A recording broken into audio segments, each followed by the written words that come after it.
ফণাত্তব ক্ষীমো মনাময়োষিকিং ন তত্র ক্বচিৎ প্রভাবেদ মঙ্গলম এবং বদন্যেব দশাং সকামপি ব্রজন কৃত মন্ত্রী বরেণ ধৈর্যবান। কলিযুগ পাবন অবতার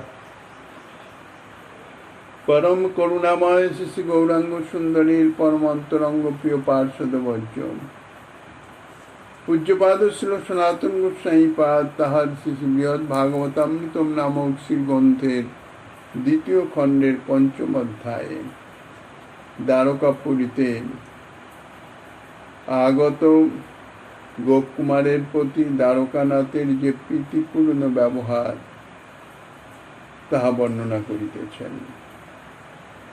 সুধর্ম সভায় অবস্থিত শ্রী দ্বারকানাথ এবং অন্যান্য সকলে শ্রী দ্বারকানাথের সান্নিধ্যে উদ্ধব কর্তৃক শ্রী গোপকুমার আনিত হলেন।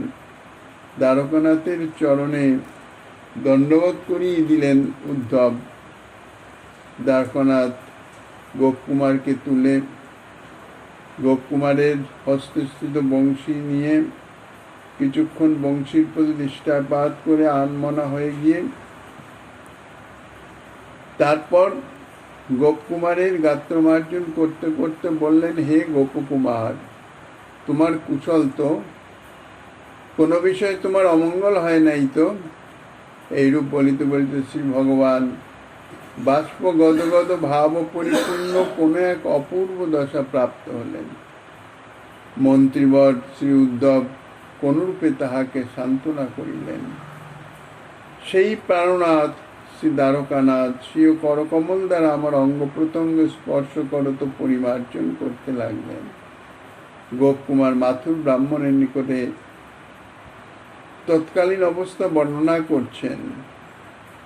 বস্তুত সুধর্মা সভায় অবস্থিত। এখন সভা মধ্যে সবার ভাব অনুযায়ী তো অবস্থান বা সেই তদ্রূপ আচরণ করার প্রয়োজন। তাই রাজভাববশত তাদৃশ স্পর্শ প্রকার বিশেষ চাতুর্যেরই বিজ্ঞাপক। পরে সেই ভগবান আমার হস্ত থেকে বংশী গ্রহণ করে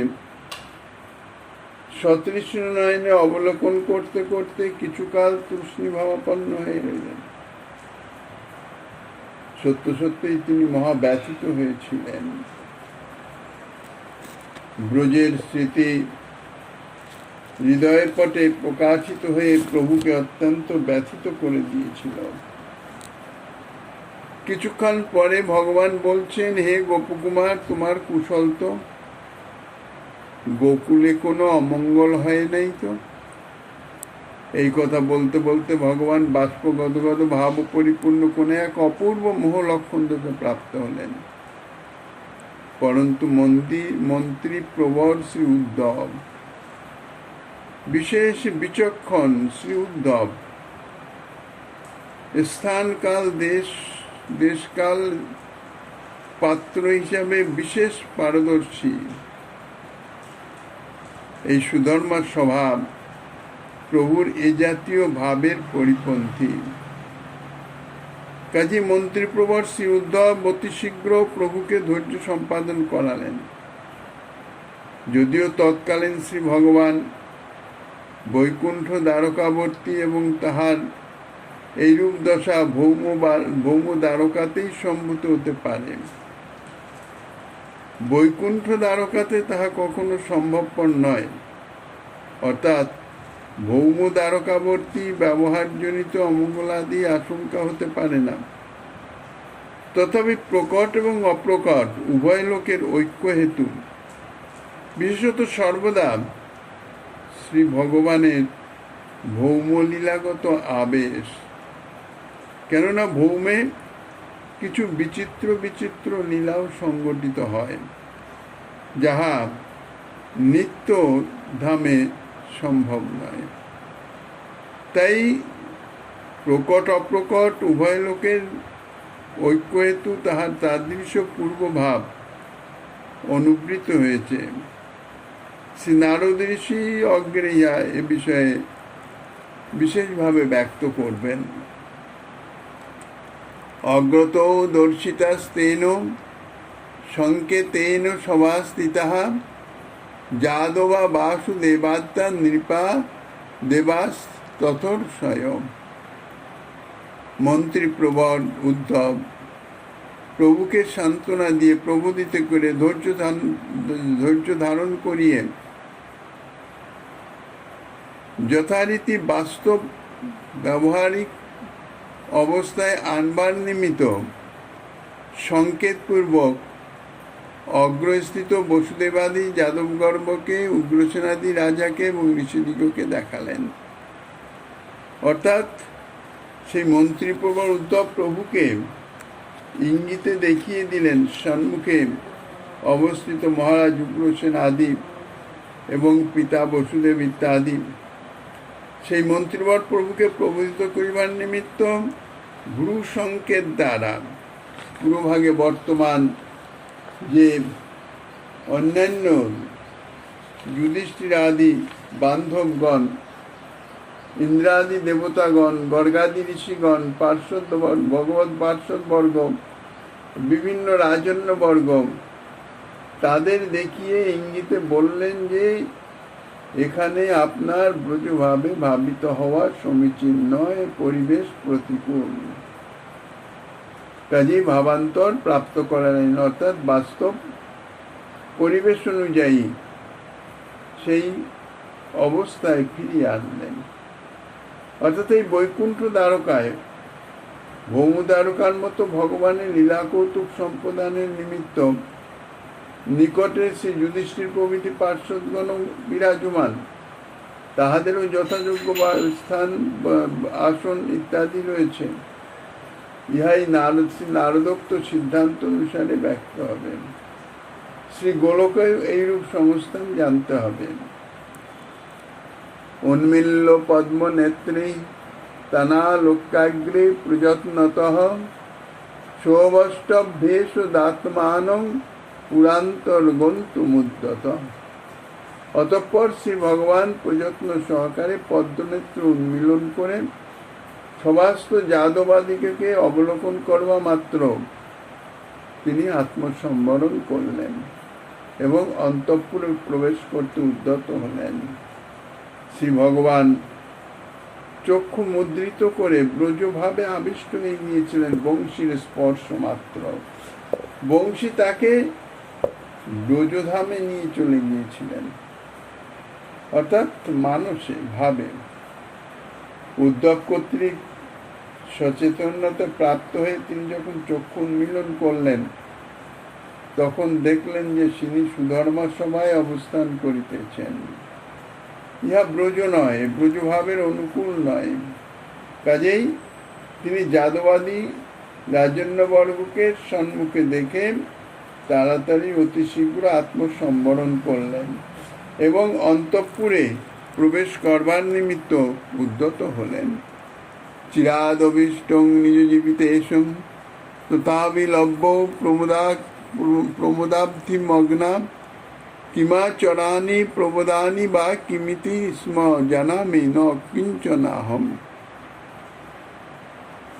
চিরকালের অভীষ্ট নিজ জীবিতেশকে লাভ করে প্রমোদ সাগরে নিমগ্ন হলাম। গোপকুমার বলছেন যে আমি আমার চিরদিনের অভীষ্ট দেবকে নিজ সান্নিধ্যে প্রাপ্ত হয়ে আমি পরম আনন্দ সাগরে নিমজ্জিত হয়ে গিয়েছিলাম। আনন্দে এমন বিবশ হয়ে গেছি যে সেই সময় আমি কিরূপ আচরণ করব, কি কথা বলবো, কি করা উচিত, ইয়া কিছুই আমার বোধ বুদ্ধিতে আসতে পারে নাই, কিছুই জানতে পারি নাই। তত বহি নিঃসরত যদুত্তমান সম্মান্য তাম্বুল বিলেপনাদিভি বিধৃত মাং দক্ষিণ পানিনাঞ্জল বামোদ্ভবাভ্যাম অবিশত্ত পুরান্তরম। তদনন্তর শ্রী ভগবান অন্তঃপুর প্রবেশকালে বহির্নিঃসরণোন্মুখ শ্রেষ্ঠ সভাসদ যাদবদিগের প্রত্যেককে তাম্বুল ও বিলেপনাদি দ্বারা সম্মানিত করে দক্ষিণ হস্তের দ্বারা আমার অঞ্জলিবদ্ধ কর ধারণ পূর্বক শ্রী বলরাম এবং উদ্ধবাদী সহ শ্রী ভগবান অন্তঃপুরে প্রবেশ করলেন সুধর্মা সভা থেকে। অন্তঃপুরে প্রবেশকালে সভা মধ্য থেকে স্ব ভবনে নিজ নিজ ভবনে গমনোন্মুখ যদুত্তম দিগকে তাম্বুল বিলপনাদি দ্বারা সম্মানিত করেন এবং ডান হাতে গোপকুমারের বদ্ধাঞ্জলি বস্ত্র হস্তদ্বয় ধারণ করে শ্রীরাম এবং অর্থাৎ শ্রী বলদেবচন্দ্র এবং উদ্ধবের সহিত দ্বারকাধীশ শ্রীকৃষ্ণ তিনি অন্তঃপুরে প্রবেশ করলেন। সহস্রং পুরস্কৃত সরোহিণিকাং শ্রীদেবকিং শাস্ত্র শতোত্তরাণি প্রভুং সহস্রান্নথ ষোড়শাগ্রে অভ্যয়ু সভৃত্তা প্রমুদা মহিষ্যম। তথা শ্রী রোহিণী মাতার সহিত শ্বশ্রু শ্রী দেবকী মাতাকে অগ্রে করে ১৬,৮০০ মহিষী নিজ নিজ দাসীগণকে সঙ্গে নিয়ে পতির অভ্যর্থনার নিমিত্ত অগ্রগমন করেছিলেন। রুক্মিণী সত্যভামা সাদেবী জাম্বুবতী তথা কালিন্দী মিত্রবৃন্দা চ সত্তা ভদ্রা চ লক্ষণা অন্যাশ্চ রোহিণী মুখ্যাস তস্যৈব চিততাং গতঃ সর্বপ্রকারেণ তুল্যদাসী বনার্চিতা। ভগবত প্রিয়তমা শ্রী রুক্মিণী দেবী, শ্রী সত্যভামা দেবী, জাম্বুবতী, কালিন্দী, মিত্রবৃন্দা, সত্তা, ভদ্রা, লক্ষণা এই ৮ জন হচ্ছেন প্রধানা মহিষী। ভগবান অন্তঃপুরে প্রবেশ করলে পরম হর্ষের সহিত এই ৭৮ শতাধিক ষোড়শ মহিষী তাহাদের প্রত্যেকে নিজ নিজ দাসীগণের সহিত নিজ পতির অভিমুখে গমন করেছিলেন, অগ্রসর হয়েছিলেন। কি প্রকার রোহিণী প্রমুখ মহিষীগণ শ্বশ্রু দেবকীকে অগ্রে করে পতির অভিমুখে অগ্রগমন করেছিলেন, তথা রোহিণী প্রমুখ অন্যান্য প্রেয়সীগণ সকলেই শ্রীকৃষ্ণের অনুরূপ গুণে পরিপূর্ণা এবং তাহারা নিজ নিজ অনুরূপ দাসীগণ কর্তৃক সেবিত হইতেছিলেন। সেই মহিষীগণের নাম নির্দেশ করলেন রুক্মিণী ইত্যাদি করে। তারপর যাহাদিগকে ভগবান নরকাসুরের গৃহ থেকে আনয়ন করেছিলেন সেই ১৬,১০০ কন্যা, সেই কন্যা সকলের মধ্যে যিনি প্রধানা তাহার নাম রোহিণী। শ্রী রুক্মিণী আদি মহিষীদিগের তনয় সকলের পরিচয় প্রদান করিতে গিয়ে শ্রীল সুখদেব গোস্বামীপাদ বলেছিলেন, রোহিণীর গর্ভে শ্রীহরির দীপ্তিশালী তাম্রতপ্ত প্রভৃতি পুত্র জন্মগ্রহণ করেছিল। যদি বলো সেই রুক্মিণী আদি মহিষীগণ কি প্রকার, এই অপেক্ষায় বলছেন সেই শ্রী রুক্মিণী আদি মহিষী সকল শ্রী ভগবানের অনুরূপ গুণে পরিপূর্ণা। সেই ভগবান যাদৃশ সর্বাধিক উৎকর্ষপূর্ণ, তাহার মহিষী সকল তাদৃশ অধিক উৎকর্ষ পরিপূর্ণা। তাহারা নিজ নিজ অনুরূপ দাসীগণ কর্তৃক অর্চিতা, অর্থাৎ তাম্বুলার্পণ, ছত্র ধারণ, চামর ব্যজন ইত্যাদি দ্বারা সেই সমস্ত মহিষীগণ সদা সর্বদা সেবিতা হচ্ছেন। তাভ্যামোভীশ্চ সলজ্জমাবৃত কুমার বর্গৈরপি শোভিতোয় অবিশদ প্রাসাদ মাতৃমীয় মথা সনত্তমে নিন্নুত্তে ভাবং নিঃসাদরিষ্টবৎ। এইরূপে মাতৃবর্গ, সলজ্জ মহিষীবর্গ এবং কুমারবর্গ কর্তৃক পরিশোভিত হয়ে শ্রী ভগবান নিজ প্রাসাদ মধ্যে প্রবেশ করলেন, অর্থাৎ অন্তঃপুরে প্রবেশ করলেন। অনন্তর তিনি নিজ ভাব গোপন করত পৃষ্ঠবৎ উত্তম আসনে প্রবেশন করলেন। শ্রী দেবকী দেবী এবং রোহিণী মাতা, রোহিণীর সহিত সলজ্জ মহিষীবর্গ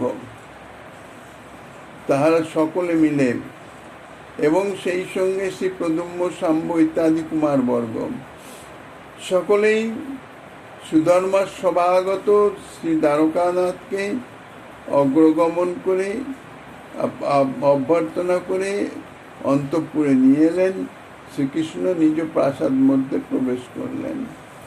অনন্তর তিনি গোকুল স্মরণজনিত শোকাকুলাতরূপ নিজ মনোবৃত্তি বিশেষ ইতিপূর্বে যে সভাতে গোপকুমারের বংশী স্পর্শ পেয়ে যে অবস্থাটা হয়েছিল, সেই যে ভাব, সেই ভাবটি তিনি সম্বরণ করে নিলেন এবং বাইরে নিষ্ঠবৎ অত্যন্ত আনন্দিত চিত্তে যেন উত্তম আসনে প্রবেশন করলেন। অতএব বাইরের ইষ্টবৎ প্রতীতি শ্রী দেবকী দেবী প্রভৃতির প্রীতির কারণ হলেও শ্রী গোপকুমারের কিন্তু গোকুল স্মরণজনিত হর্ষ বিশেষ জাত হল।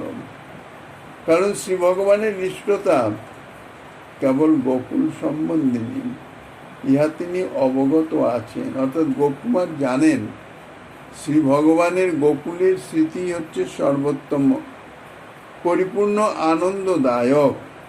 সেই জন্যে গোকুল সম্বন্ধিনী স্মৃতি এখন স্থগিত হয়ে গেছে। এখন বর্তমান পারিপার্শ্বিক পরিস্থিতি অনুযায়ী তাদৃশ ভাব প্রকট করাতে গোপকুমার কিন্তু তত বেশি আনন্দিত হলেন না।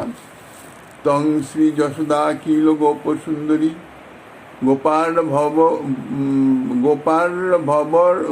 গোপার্ভ বর্গৈ নিব ভূষিতং তহম পশ্যন সমক্ষং ধৃতবেনুমাত্মন ধেয়ং পুনর্হর্ষ ভরেন মোহিত। আমি কিন্তু সেই সময় দেখলাম শ্রী দেবকী এবং শ্রী যশোদা রূপিণী হয়েছেন এবং মহিষীগণ গোপসুন্দরী ও কুমারগণ গোপবালকের ন্যায় হয়ে গেছেন। আর স্বয়ং দ্বারকানাথ আমার হস্তস্থিত বেণু গ্রহণ করে আমার ধেয় শ্রী মদন গোপাল রূপে গোকুলের ভাব গ্রহণ করেছেন। আমি এই ধেয়স্বরূপ দর্শন করে আনন্দ ভরে পুনরায় মূর্ছিত হলাম। শ্রী গোপকুমার বলছেন যে আমি সেই সময় শ্রীমৎ দ্বারকানাথকে যশোদাদি গোকুল পরিকর ভূষিত আশ্চর্য রূপে দর্শন করলাম এবং যে রূপ আমার অত্যন্ত প্রিয়, সেই রূপ দর্শন করে আনন্দাতিশয়ের আবির্ভাবে পুনরায় আমি মূর্ছিত হয়ে গেলাম।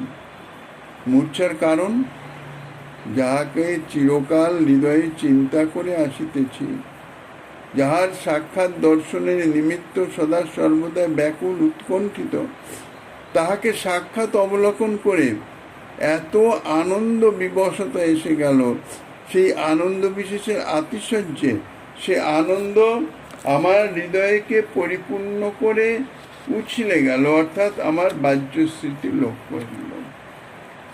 যদি বলো আপনার দেহশ্রী মদন গোপাল দেব, তিনি বংশী বিলাসকর, অর্থাৎ শ্রীহস্তের সদা সর্বদাই বংশী বিরাজ করেন, কিন্তু এই শ্রী দ্বারকানাথ তো তাদৃশ বংশীধারী নহেন। ইহাতেই বলছেন যে সেই শ্রী দ্বারকানাথ আমার হস্তস্থিত বেণু গ্রহণ করে স্বীয় করকমলে ধারণ করত গোকুল ভাব গ্রহণ করেছিলেন। আর শ্রী দেবকী দেবী শ্রী যশোদা রূপিণী হয়ে গেছিলেন। শ্রী বলরাম মাতা শ্রী রোহিণী দেবী পূর্বের ন্যায়ই ছিলেন, কারণ রোহিণী দেবী ব্রজতেও অবস্থান করতেন, সেইভাবেই আছেন। শ্রী মহিষীগণ গোপীগণের ন্যায় হয়েছিলেন, আর শ্রী প্রদ্যুম্ন সাম্বাদী কুমারবর্গ তারা গোপবালকের ন্যায় হয়ে গেছিলেন। এইরকম প্রকাশ আমার স্মৃতিতে প্রকাশিত হয়েছিল, অর্থাৎ স্ফূর্তিতে আমি এইরকমই দর্শন করেছিলাম। এইরূপ শ্রী সপরিকর শ্রী দ্বারকানাথে আমার দেহ স্বরূপের সাদৃশ্য সিদ্ধি হেতু শ্রী ভগবত আকার ও সৌন্দর্যাদি যে নিত্য অবিকারী, তাহা প্রতিপন্ন হল। তবে পূর্ব থেকে বিলক্ষণ যে যজ্ঞোপবীত বিদ্যমান ছিল, তাহা কিন্তু তৎকালে শ্রী ভগবান শ্রী উত্তরীয় বসন দ্বারা আচ্ছাদন করেছিলেন, সেই জন্য তাহা দৃষ্টিগোচর হয় নাই। দ্বারকা ব্রজেতে অবস্থানকালে ব্রজেন্দ্র নন্দনের বা রোহিণী নন্দনের তো যজ্ঞোপবীত হয় নাই। মথুরায় আসার পরে যজ্ঞোপবীত সংস্কার হয়েছিল, তাই যজ্ঞোপবীত তো বিদ্যমান ছিল, ব্রজেন্দ্র নন্দনের তো যজ্ঞোপবীত নাই। তো সেই জন্যে এই সময়ে কি করলেন, ভগবান নিজের উত্তরীয় দ্বারা সেই যে যজ্ঞোপবীত তাহা আচ্ছাদন করে রেখেছিলেন। এই জন্যে বাকি সবই সেই ব্রজের ভাবস্বরূপে আমার নিকটে স্ফূর্তি প্রাপ্ত হয়েছিল। কৃপা ভর ব্যাঘ্র মনা সসম্ভ্রমম স্বয়ং সমুত্থায় সনন্দনন্দন করাম্বুজ স্পর্শ বলেন মেয় করত প্রবোধ মঙ্গানি মুহুর বিমান জয়ন। সেই শ্রী নন্দনন্দন অর্থাৎ স্ফূর্তিপ্রাপ্ত শ্রী নন্দনন্দন কৃপা ভরে ব্যগ্র হয়ে স্বয়ং সসম্ভ্রমে সমুত্থান পূর্বক স্বীয় করকমলের দ্বারা বারবার আমার গাত্র মার্জন করতে করতে আমায় প্রবোধিত করলেন। শ্রী ভগবান নন্দনন্দন স্বয়ং সসম্ভ্রমে সমুত্থান করত স্বীয় করকমলের স্পর্শ বলে আমায় প্রবোধিত করলেন। কি প্রকার না, মদীয় অঙ্গমার্জন করতে করতে তিনি আমার সংজ্ঞা সম্পাদন করেছিলেন। আমি তো আনন্দে মূর্ছিত হয়ে গেছিলাম। আমার অঙ্গ মার্জন করতে করতে আমার চেতনা সম্পাদন করলেন। কি জন্যে? সেই শ্রীনন্দনন্দন ব্রজজনের আনন্দ বর্ধনকারী বলে। কৃপা ভরে ব্যগ্র হয়ে তিনি স্বয়ংই আমার অঙ্গ স্পর্শ করে আমার চৈতন্য সম্পাদন করেছিলেন। কিন্তু অন্যথা ইচ্ছামাত্র প্রবোধন ইহা অসম্ভব। বৃত্তে ভোজন কালয়পি ভোগতুম ইচ্ছা মকুর্বতা মাতৃনামানা গ্রহণৈব কীর্তং মাধ্যাহ্নিকং কৃতম দৈবকী নন্দনে নাথ তেন কিঞ্চিৎ পানিনা ভোজিত অয়ং স্বয়ং পশ্চাৎ ভুক্তং সন্তোষণায় মে। ভোজনকাল উপস্থিত,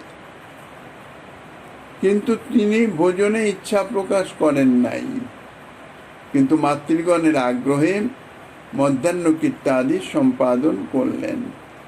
গোকুল বিরহ তাপ ব্যাকুলিতা প্রযুক্ত তিনি এতই বিবল হয়েছিলেন যে ভোজনকাল সমাগত হয়েছে, কিন্তু সেদিকে তাঁর কোনো অনুসন্ধান নাই, দৃষ্টি নাই। শুধু তাই নয়, তিনি ভোজন ইচ্ছাও প্রকাশ করেন নাই। শুধু মাতৃগণের আগ্রহাতিশয়ে অবশ্য কর্তব্য স্নানাদি মধ্যাহ্ন কীর্ত সমাপন করলেন। শ্রী বসুদেব মহাশয়ের বহু পত্নী, এই জন্য এখানে মাতৃনাম বহুবচন প্রয়োগ করা হয়েছে। সমস্ত পত্নীগণ অর্থাৎ মাতৃবর্গ সকলেই উপস্থিত। শাস্ত্রে কথিত আছে বসুদেবের 13 জন পত্নী ছিলেন। দৈবকী নন্দেনাথ তেন কিঞ্চিৎ সপানিনা ভোজিত অয়ং স্বয়ং পশ্চাৎ ভুক্তং সন্তোষণায় মে। অনন্তর শ্রী দেবকীনন্দন শ্রী হস্ত দ্বারা আমায় ভোজন করাইলেন এবং আমার সন্তোষের নিমিত্ত পশ্চাৎ তিনি কিঞ্চিৎ ভোজন করলেন। দেবকীনন্দন শ্রীকৃষ্ণ তিনি তাহার জননীগণের আনন্দ বর্ধনার্থ ভোজনে প্রবৃত্ত হলেন, যদিও তাঁর ভোজনের কোনো ইচ্ছাই ছিল না। তথাপি যদি বলো কুমারবর্গের ভোজনার্থ তাহার ভোজনে প্রবৃত্তি, স্বয়ং তাহার ভোজনে প্রবৃত্তি কোথায়? তাতে বলছেন যে আমার সন্তোষের নিমিত্তই তিনি ভোজনে প্রবৃত্ত হয়েছিলেন। অথবা গোকুল সদৃশ লীলা সহকারে ভোজনই আমার এবং তার আর্দ্র বলে ভোজনে প্রবৃত্ত হয়েছিলেন। কুমার মণ্ডলী মধ্যে নিবেশ নিজম অগ্রজম পরিবেশয়তাৎ সেন পূর্বত বাল্য লীলয়া। তিনি কুমার মণ্ডলীর মধ্যে নিজ অগ্রজ শ্রী বলরামকে উপবেশন করিয়ে বৃন্দাবনের বাল্যলীলা প্রকটন পূর্বক স্বয়ংই পরিবেশন করতে লাগলেন। সেই ভোজন লীলা কিরূপ হয়েছিল তাহা বলছেন গোপকুমার। বলছেন অগ্রজ শ্রী বলরামকে উপবেশন করিয়ে বাল্যলীলা ক্রমে স্বয়ং অন্নাদি পরিবেশন করতে লাগলেন। পূর্বে গোকুলে বনমধ্যে মধ্যাহ্ন ভোজন যেরূপ হতো গোচারণে গিয়ে, সেইরূপ বাল্যলীলা বিস্তার করে ভোজন করতে আরম্ভ করলেন। কুমার মণ্ডলী যেন গোপকুমার মণ্ডলী, আর সেই মণ্ডলীর মধ্যে একটি বিকশিত কমল দল এবং সেই কমলের কর্ণিকার মধ্যে শ্রী বলরামকে উপবেশন করিয়ে চতুর্দিকে উপবিষ্ট সখাগণ সহ হাস্য পরিহাস বিস্তার করে বিচিত্র নর্মোক্তি আদি সহকারে ভোজন আরম্ভ করলেন। তাহাদের যথরপটের মধ্যে বেণু, বাম কক্ষে শৃঙ্গ, বাম হস্তে বেত্র, অঙ্গুলি সকলে গ্রাসোচিত বিবিধ ফল এবং দক্ষিণ হস্তে দধি মিশ্রিত অন্নগ্রাস, ইহা ধারণ করে মধ্যভাগে কর্ণিকার ন্যায় অবস্থিতিপূর্বক আপন পরিহাস বাক্যে আপনার চতুর্দিকে উপবিষ্ট সখাগণকে হাস্য করিয়ে ভোজন করতে আরম্ভ করলেন। শ্রীমদ্ ভাগবত বর্ণিত এই ভোজন লীলা শ্রী বলরাম সহিত দিনে সংগঠিত হয়েছিল, কিন্তু এখানে শ্রী বলরাম সহ অন্য দিনের ভোজন লীলা ইহা জানতে হবে। মহাপ্রসাদমুচ্ছিষ্টং ভুক্তা স্বগৃহ মানয়ত ভগবত ভাব বিজ্ঞ অসাবুদ্ধব মাং বলাদীপম। ভগবত ভাববিজ্ঞ সেই শ্রী উদ্ধব ভগবত উচ্ছিষ্টরূপ মহাপ্রসাদ ভোজন করবার পর পরম অন্তরঙ্গ জ্ঞানে বলপূর্বক হস্তধারণ করে আমাকে স্বীয় গৃহে নিয়ে গেলেন। অতঃপর পূর্বদিষ্ট সেই ভগবত ভাব অভিজ্ঞ শ্রী উদ্ধব, উদ্ধব তো ব্রজের পরিকর নন, উদ্ধব হচ্ছেন দ্বারকার পরিকর। তা সেই শ্রী উদ্ধব তিনি ভগবত ভাব সম্বন্ধে অভিজ্ঞ, অর্থাৎ শ্রী ভগবান তার অন্তর্নিহিত যে ভাবটা কি, অন্তরের ভাব কি, তাহা অনুভব করে তিনি কি করলেন, বলপূর্বক আমাকে নিজ গৃহে আনয়ন করে দেবেন। কি জন্যে? অত্যন্ত পরমৈশ্বর্য বিশেষের প্রকাশময় এই অন্তঃপুরে অবস্থান করলেন ইহার যথেষ্ট সুখানুভব হবে না। এইরূপ শ্রী ভগবানের অভিপ্রায় জেনে এবং আরও কিছু তার গূঢ় অভিপ্রায় অবগত হয়ে পরম অন্তরঙ্গ জ্ঞানে আমায় নিজ গৃহে নিয়ে এলেন। শ্রী ভগবানের অভিপ্রায় এই যে গোকুল লোকের একমাত্র প্রিয় এই উদ্ধবের গৃহ, সেই গৃহে গোপকুমারের একত্র স্থিতি পরম সুখকর হবে। কেননা গোকুলের অর্থাৎ ব্রজের ভাব একমাত্র উদ্ধবই অনুভব করতে পারেন। এছাড়া দ্বারকার অন্য কোনো পরিকর ব্রজের ভাব অনুভবই করতে পারবেন না। কাজেই সেখানে অবস্থান করলে গোপকুমারের মনমতো ভাব বা পরিবেশ না পেয়ে মনে দুঃখিত হতে পারেন।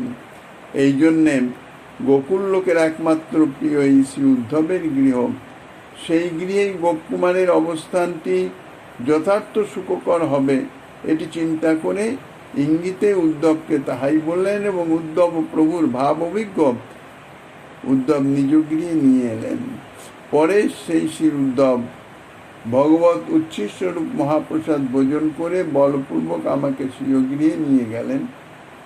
ইহাকে কেবল বলপূর্বক বলা যায় না, পরন্তু ইহা দ্বারা শ্রী ভগবানের ইচ্ছানুরূপ ব্যবহারই সূচিত হল। বলপূর্বক কেন?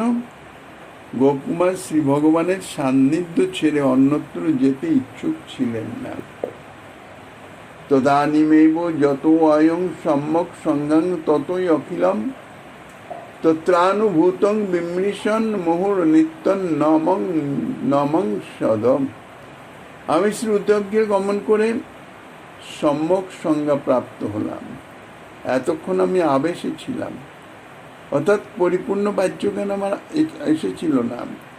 উদ্ধবে গিয়ে যাওয়ার পরে আমার পরিপূর্ণ বাহ্যজ্ঞান ফিরে এলো এবং যাহা কিছু অনুভব করেছিলাম সেই সকল বিষয়ে বিচার করে বারংবার নৃত্য করেছিলাম এবং মনে ভেবেছিলাম যে এতদিনে আমার মনোবাসনা পূর্ণ হলো। যদি বলো উদ্ধবে গৃহে যাওয়ার তোমার সম্মতি হলো কি করে? প্রভুর সান্নিধ্য ছেড়ে তুমি উদ্ধবের গৃহে গেলে কেন? বলছেন আপনি ভগবত দর্শনজনিত পরমানন্দ ভরে মোহিত। আমি তখন বিবশ ছিলাম, অর্ধবাহ্য অবস্থা, পরিপূর্ণ বাহ্য অবস্থা আমার ছিল না। তাই বলছেন যে আমি উদ্ধবের গৃহে গমন করে সম্যক সংজ্ঞা প্রাপ্ত হয়েছিলাম, অর্থাৎ পরিপূর্ণ বাহ্য লাভ করেছিলাম।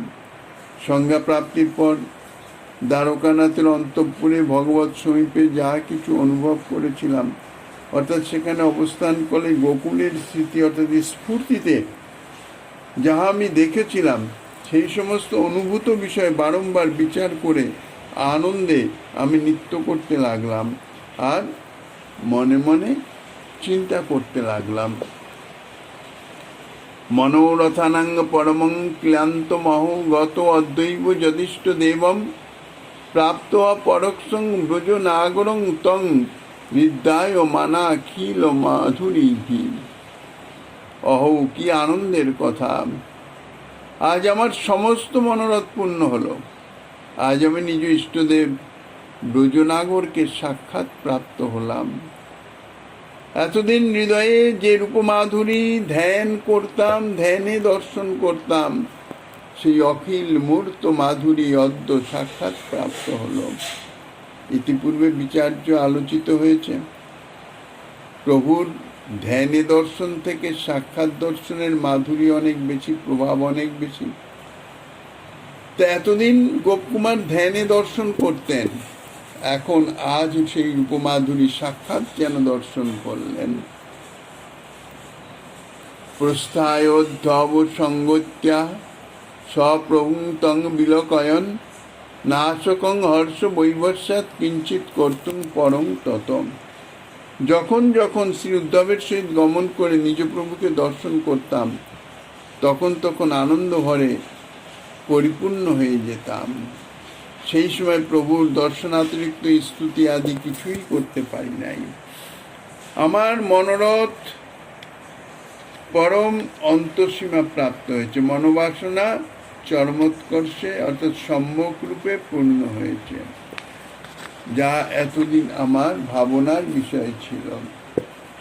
যেহেতু অদ্য আমি চিরন্তন দর্শনের বিষয়ে নিজ পরম প্রিয়তম উপাস্য সেই ব্রজনাগর গোকুল লম্পটকে সাক্ষাৎ প্রাপ্ত হলাম, আর নিজ হৃদয়ে ধ্যায়মান অখিল মাধুরী অদ্য সাক্ষাৎ অনুভব করলাম।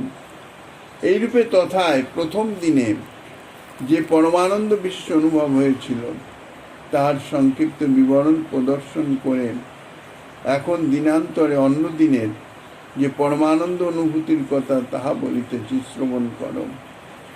পরদিন স্বীয় প্রভুকে অবলোকন করতে করতে যে হর্ষ বৈবস্যতা উপস্থিত হল, তাহাতে কেবল ভগবত দর্শন ভিন্ন, অর্থাৎ দর্শনাতিরিক্ত অন্য কোনো সেবার অনুষ্ঠান করতে আমি অক্ষম হয়ে গেছিলাম। কোনো সেবাই করি নাই, শুধুমাত্র দর্শন করছিলাম। বিচিত্রং তস্য করুণা ভরং সন্ততম আপনুবন বসংস্তত্র মহানন্দ পুরাণনুভবামি জ্ঞান। এইরূপে তথায় আমি প্রভুর বিবিধ প্রকার কৃপাশী নিরন্তর প্রাপ্ত হয়েছিলাম এবং প্রবাহরূপ মহানন্দ পরম্পরা অনুভব করেছিলাম। এইরূপে হর্ষ বৈবস্যাদি হতে সূচিত কিঞ্চিত আনন্দ বিশেষ তাহা প্রদর্শিত হচ্ছে। সেই শ্রী দ্বারকানাথের অবিচ্ছিন্ন বিচিত্র কারুণ্যরাশি লাভ করেছিলাম এবং সেই দ্বারকায় অবিশ্রান্ত প্রবাহরূপ মহানন্দ পরম্পরা তাহা অনুভব করেছিলাম। তেষাং নিরূপণং কর্তুং বাচা চিত্তেন বা জনঃ ব্রহ্মায়ু সাপি কং শক্ত ভগবত ভক্তি মানপি।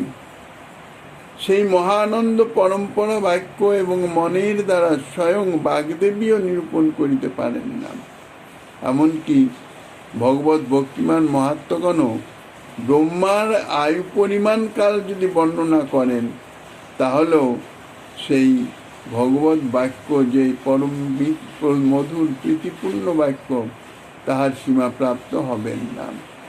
মোক্ষে সুকং ননু মহত্তম মুচ্যতে যত্তৎ কোটি কোটি গুণিতং গদিতং বিকুণ্ঠে যুগতা কয়াচিদধিকং কিল কৌশলায়াং যদ্দারকা ভবমিদং তু কথং নিরূপম। মুমুক্ষুগণ মোক্ষে যে মহত্তম সুখের নিশ্চয় করেছেন, সেই মোক্ষ সুখ হতেও কোটি কোটি গুণে অধিক সুখ বৈকুণ্ঠে বর্তমান আছে এবং সেই বৈকুণ্ঠ সুখ হতেও অযোধ্যার সুখ আরো অনেক অধিক বলে ভগবত ভক্তগণ নিশ্চয় করেছেন। পরন্তু এই শ্রী দ্বারকাতে যে সুখ, সেই সুখের স্বরূপ বা পরিমাণ ইহা কেহই কোনো প্রকারে নিরূপণ করতে সমর্থ নহেন। সাধারণত নূতন কথা আরম্ভ সূচনার জন্যেই ননু শব্দ প্রয়োগ করে থাকেন, কিন্তু এখানে ননু শব্দ বিতর্কে বুঝতে হবে। মুমুক্ষুগণ, মোক্ষকামীগণ, তারা মোক্ষে যে মহত্তম সুখ নিশ্চয় করে থাকেন, অর্থাৎ মোক্ষ লোকে, সিদ্ধ লোকে নির্বিচ্ছিন্ন ব্রহ্মানন্দ অনুভব করে থাকেন। বলছেন সেই ব্রহ্মানন্দ অর্থাৎ মোক্ষ সুখ থেকেও কোটি কোটি গুণে অধিক সুখ হচ্ছে বৈকুণ্ঠ লোকে। বৈকুণ্ঠ লোকে সে আনন্দ বিদ্যমান, কেননা মোক্ষলোকে যে আনন্দ তাহা বৈচিত্র্যহীন, নির্বিচ্ছিন্ন, একভাবে এক সুখানুভব হয়, আনন্দ অনুভব হয়, যাহাতে কোনো বৈচিত্র্য নাই। এই জন্যে বৈকুণ্ঠ লোকে বৈচিত্র্য সমন্বিত যে আনন্দ, সে আনন্দ সেই মোক্ষ সুখকে বিকৃত করে দেয়। ভগবত ভক্তগণই ইহা নিশ্চয় করেছেন। আবার কোনো পরমগম্ভীর যুক্তি বলেন, সেই বৈকুণ্ঠ সুখ হতেও অযোধ্যায় যে বিভব, মহিমা, কারুণ্য, মাধুর্য প্রকাশিত, তাহার যে আস্বাদনী, তাহা অনেক অনেক অধিক। অতএব এই দ্বারকায় যে সুখ অনুভব হচ্ছে, সেই সুখের পরিমাণ বা স্বরূপ কোনো যুক্তির দ্বারা নির্ণয় করা সম্ভব নয়। তাৎপর্য যে কেউ কেউ বলে থাকেন যে মোক্ষেই সুখের পরাকাষ্ঠা, আবার কেউ কেউ ততোধিক বিচিত্র যুক্তি পরম্পরায় উক্ত মত খণ্ডন করে নিরূপণ করেছেন যে মোক্ষে দুঃখাভাব মাত্র, বস্তুত মোক্ষে কোনো সুখ নেই। বস্তুত আত্মান্তিক দুঃখ নিবৃত্তির জন্যেই মুক্তিলোকে মুক্তিপ্রাপ্ত, অর্থাৎ জন্ম মরণ এই যে চক্র, এই চক্র থেকে উদ্ধারপ্রাপ্ত হয়ে, কারণ জন্মগ্রহণ করলেই দুঃখ ভোগ করতে হবে, এই জন্যে জন্ম মৃত্যুর থেকে মুক্তি হওয়া, ইহাই হচ্ছে মোক্ষ প্রাপ্তি। আর জন্ম মৃত্যু থেকে মুক্তি পেয়ে একটা নিরবিচ্ছিন্ন সুখ যে অনুভব হয়, বাস্তবিক সেটা সুখ নয়। শাস্ত্রে বলছেন এটা দুঃখের অভাব। দৃষ্টান্ত যেমন দেওয়া যায়, জ্যৈষ্ঠ মাসের প্রখর নিধাগ অর্থাৎ প্রখর তাপে মধ্যাহ্নকালে কোনো পথিক পথ চলতে চলতে যে শ্রান্ত ক্লান্ত ঘর্মাক্ত অর্থাৎ দুঃখ অনুভব করেন, তিনি যদি প্রতিপার্শ্বে কোনো বটবৃক্ষের ছায়ায় উপনীত হন, তাহলে সেই শীতল ছায়ায় তাহার সেই যে প্রচণ্ড রৌদ্রতাপে পথ চলতে যে কষ্টটা হচ্ছিল, দুঃখটা হচ্ছিল, সেটি তিরোহিত হয়ে যায়, শান্ত হয়ে যায়। অর্থাৎ সেই দুঃখ বা সেই কষ্টের অন্তর্হিত হওয়ায় তার একটা অভূতপূর্ব সুখানুভব হয়। এটা দুঃখের অভাব, যথার্থ কোনো সুখস্বরূপের আগমন নয় বা কোনো সুখস্বরূপের প্রাপ্তি নয়। ঠিক তাদৃশ এই সংসারে জন্ম মৃত্যু হচ্ছে তিতাব জ্বালা, নিরন্তর জর্জরিত করিতেছেন। তাহার এই জগতের সাময়িক অভাব সুখ বলে অনুভব হয়, কিন্তু পরন্তু পুনরায় আবার সেই দুঃখ। এই জগতে সুখ দুঃখ এইরকমই চলছে, অর্থাৎ এই জগতে বাস্তব তো সুখ নাই, দুঃখালয় অশাশ্বতম, এটা দুঃখেরই আলয়, দুঃখই প্রাপ্ত হতে হয়। কিন্তু দুঃখ প্রাপ্ত হতে হতে তার মধ্যে যে সাময়িক বিরতি অর্থাৎ দুঃখের যে অভাব, তাই সুখ বলে অনুভব হয়। এটা এই জগতে পরিবর্তনশীল, ক্ষণে ক্ষণে হচ্ছে, এই সুখানুভব হচ্ছে, এই আবার দুঃখানুভব হচ্ছে। তো এই যে দুঃখানুভবটি হচ্ছে আত্মান্তিক, মানে একান্তভাবে সেই দুঃখ অনুভবটাকে নিরাকৃত করবার জন্যে, একেবারেই বিদূরিত করবার জন্যেই মোক্ষ কামনা এবং মোক্ষ প্রাপ্তি, যেখানে দুঃখের কোনো প্রবেশ নাই।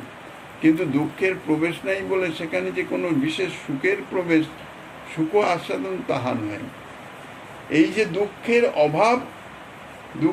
অভাব বোধে যে একটা সুখ অনুভব, তদজাতীয় মুক্তি লোকে সুখানুভব। মহাজনগণ এতাদৃশই বলিতেছেন। বাস্তবত কোনো সুখ নাই, বাস্তবত সুখের শুরু হচ্ছে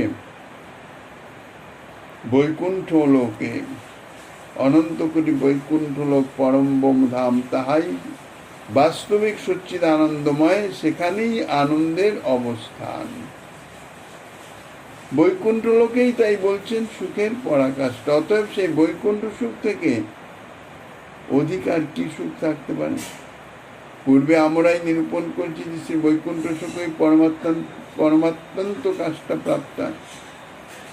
যদি বা স্বীকৃতি হয়, অর্থাৎ তদুপর অধিক সুখের নির্ধারণ করা হয়, তবে অনাবস্থা দোষের প্রসঙ্গ উপস্থিত হতে পারে।